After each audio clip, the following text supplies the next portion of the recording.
Tular video di RNR Jejantas Air Keroh apabila beberapa kenderaan diparkir di kawasan Selekoh dan atas garisan kuning hingga menghalang laluan gerila.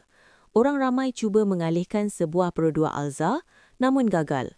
Trailer akhirnya terpaksa meneruskan perjalanan dan bergesel dengan 3 kereta menyebabkan kerusakan serta kesesakan.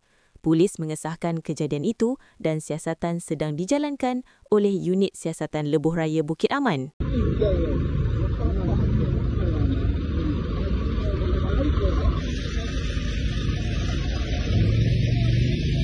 Diorang ni parking tempat lori bas. Lepas tu bas lori pun nak masuk tak boleh ya.